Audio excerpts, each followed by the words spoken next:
Everyone, welcome back to my channel Payel's kitchen. Poush Parbon উপলক্ষে আমার আজকের রেসিপি মুগ ডালের রস পুলি। তাহলে চলো বন্ধুরা রেসিপিটি শুরু করি। প্রথমে কিছুটা মুগ ডাল শুকনো করাতে আমি ভেজে নিচ্ছি।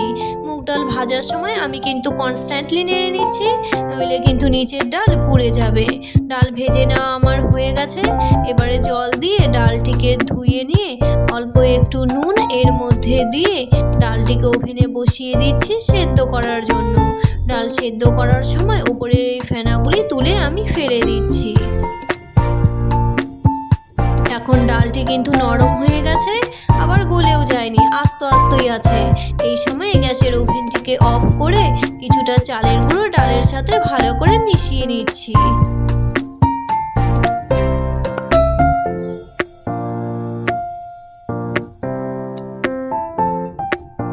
ভালো করে মিশিয়ে নেওয়া আমার হয়ে গেছে।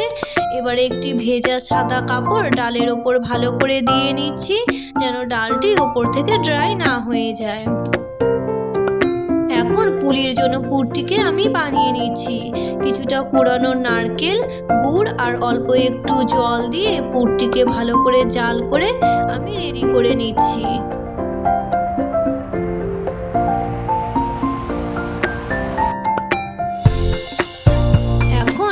রস রেডি করে নিচ্ছি, তাই জন্য ইন্ডাকশনে কিছুটা জল দিয়ে গুড় আর চিনি দিয়ে ভালো করে জাল করে রসটিকে তৈরি করে নিচ্ছি।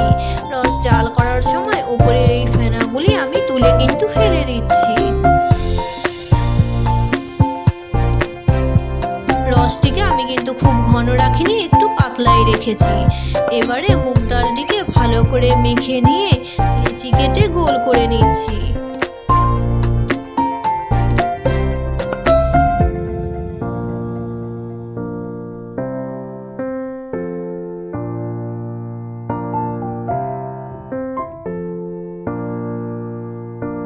হাতে একটু সাদা তেল মেখে নিলাম। এবারে লেচিটিকে বাটির শেপ দিয়ে তার ভেতরে নারকেলের পুরটি ঢুকিয়ে পুলির মুখটিকে ভালো করে সিল করে নিচ্ছি।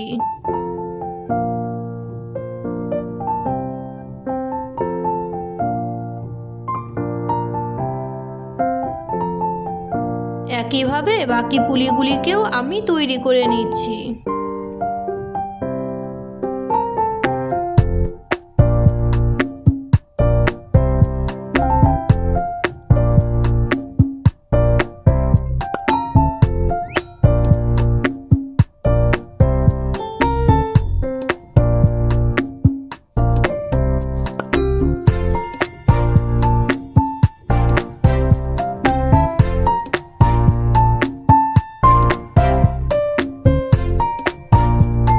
সব পুলিগুলি আমার কিন্তু তৈরি করে নেওয়া হয়ে গেছে। এবারে একটি কড়াইয়ে তেল গরম করে পুলিগুলি আমি লো ফ্লেমে ভেজে নিচ্ছি।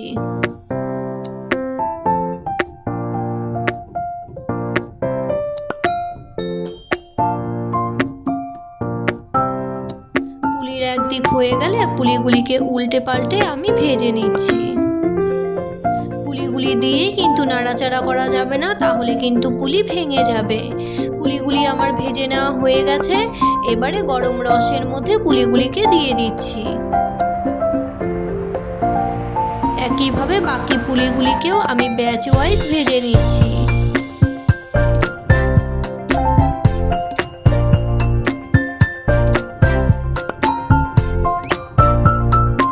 আমার পুলিগুলি কিন্তু একদম তৈরি হয়ে গেছে।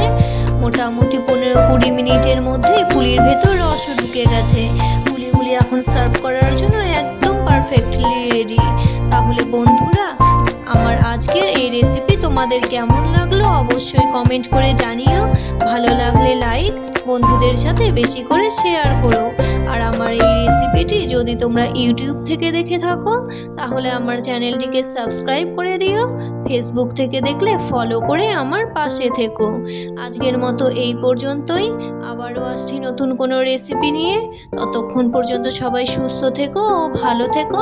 টাটা।